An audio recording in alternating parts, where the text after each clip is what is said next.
जय हिंद।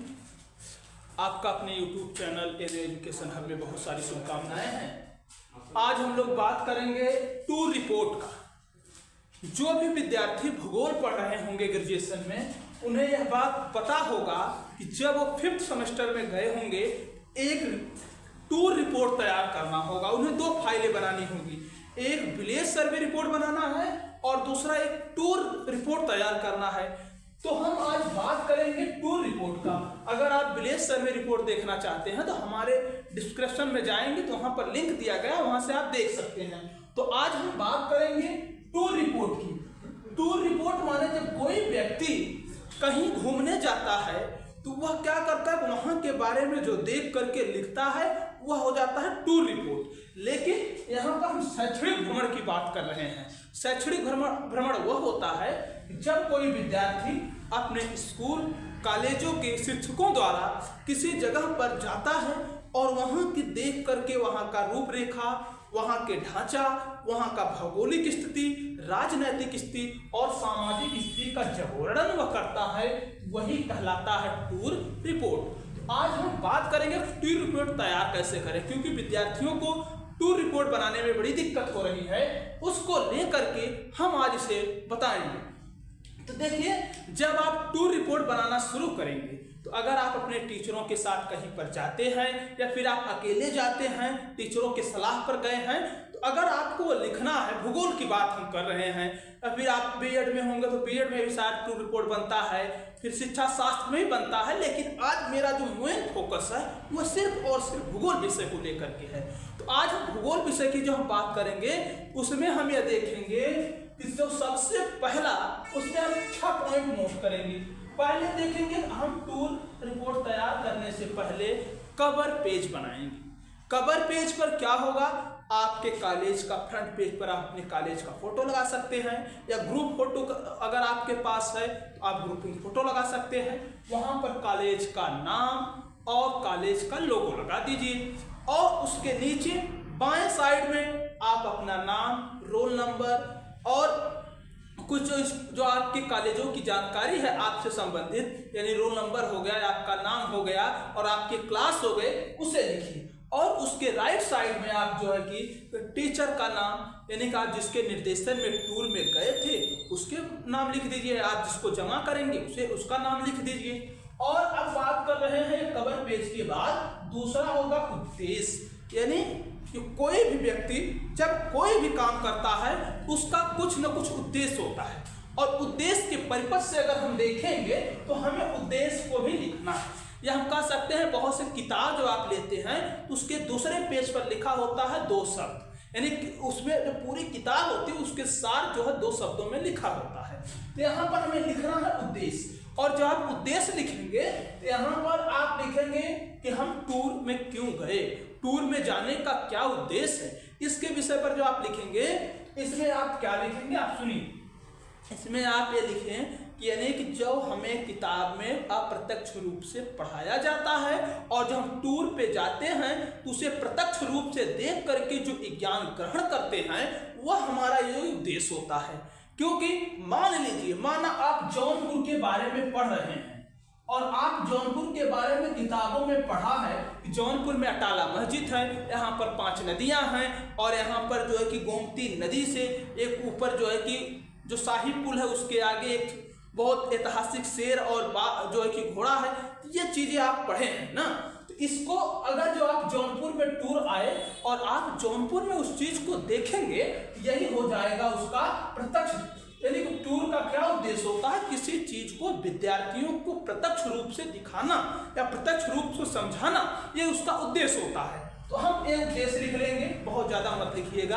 आप एक पेज में अगर लिख लेते हैं तो लिख दीजिएगा, बहुत ज्यादा लिखने की जरूरत नहीं है।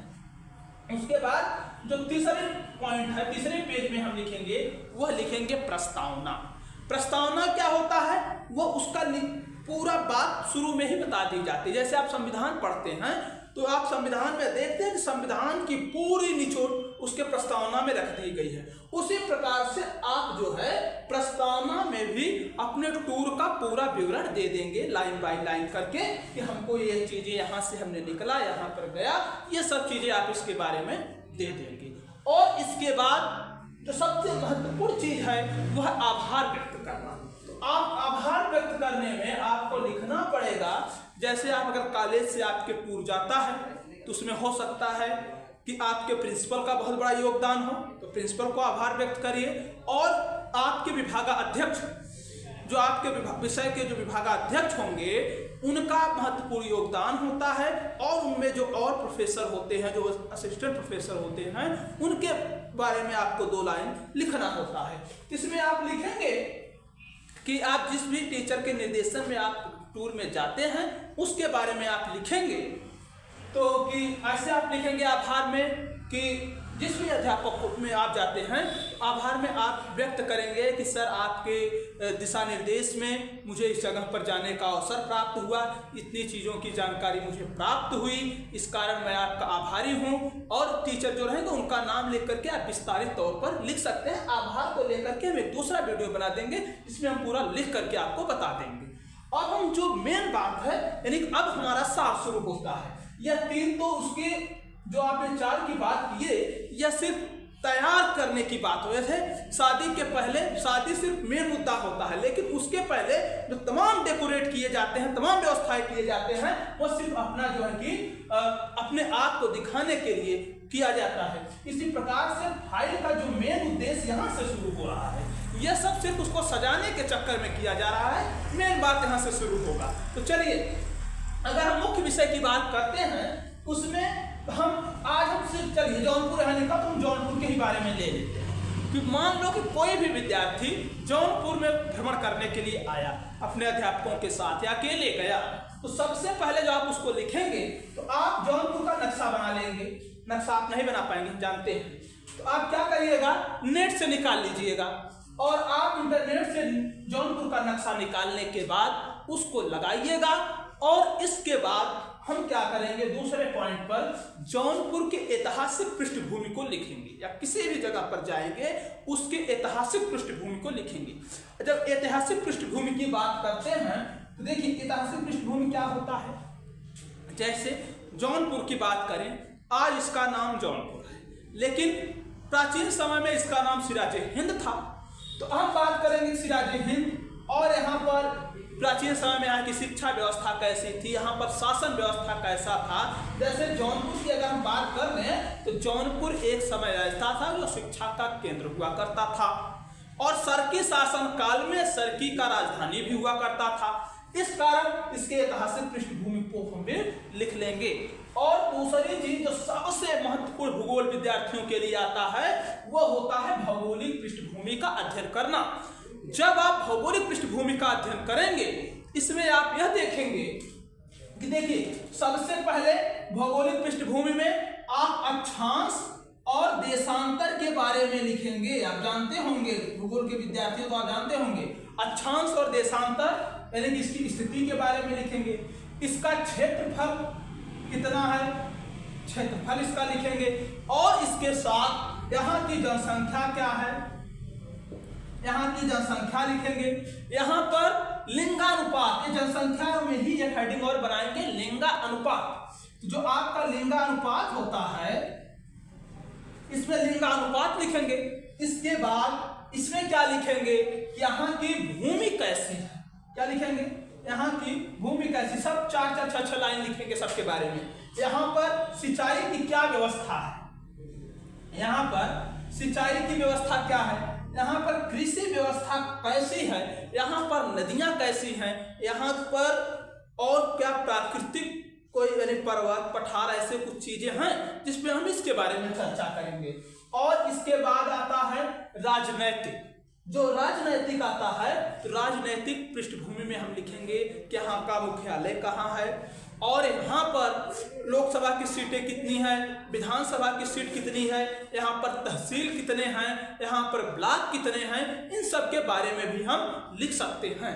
और अब बात आती है पर्यटक स्थल, क्योंकि जो हम देखने गए थे इसके बारे में चर्चा करते हैं। तो जब हम पर्यटक स्थल की बात करेंगे, देखिए पर्यटक स्थल में क्या आएगा, पर्यटक स्थल की अगर हम बात कर लें तो जैसे जौनपुर में ले लीजिए, जौनपुर में कई ऐसे मनमोहक दृश्य हैं, ऐसे मनमोहक स्थान हैं कि जहां पर जाने के लिए आप बहुत ज़्यादा उत्तेजित रहते हैं, वहां जाने के लिए आप वहां पर आपका बहुत लालायित रहते हैं। जैसे अगर हम यहाँ पर बात कर लें प्राचीन काल से ही, अगर यहाँ पर जौनपुर का किला, यहाँ पर अटाला मस्जिद, गोमती नदी के किनारे चाचरपुर में झाझरी मस्जिद है, शीतला चौकियां धाम है, और इसी के साथ लाल दरवाजे का मदरसा है, और इसमें सबसे बड़ा शिक्षा का केंद्र अगर हम बात करें तो हमारा पूर्वांचल विश्वविद्यालय है, और उसी से जुड़े तिलकधारी महाविद्यालय है, राजा कृष्णदत्त स्नातकोत्तर महाविद्यालय है, और तमाम है। और इसके बाद इसमें यह हम पर्यटक स्थल की बात कर लेंगे, और जो आखिरी मुद्दा हमारा आता है वो है उद्देश्य। उसमें जो है यहाँ पर हम लिखेंगे, नहीं उद्देश्य को मत लिखिए, उद्देश्य आपने यहाँ लिख दिया है, यहाँ पर आप लिखेंगे निष्कर्ष। निष्कर्ष यही होता है किसी भी काम का अंतिम परिणाम जो हमको मिलता है वही उसका निष्कर्ष होता है। यह निष्कर्ष में यह हुआ, आपने पूरा जौनपुर भ्रमण किया और आपने वहां के सभी चीजों को प्रत्यक्ष रूप से देखा, उसी के बारे में आप लिख देंगे, यही आपका होता है निष्कर्ष। और अगर आप इसे समझदारी से लिखेंगे तो टूर रिपोर्ट तैयार करने में थोड़ी सी भी मेहनत नहीं है, और आप जगह जगह का फोटो भी निकाल करके लगा सकते हैं। और आज के लिए इतना ही। अगर आपको किसी भी प्रकार की समस्या होती है तो हमें कमेंट बॉक्स में कमेंट करिएगा, हम आपको जरूर बताएंगे। आज के लिए इतना ही, बहुत बहुत धन्यवाद।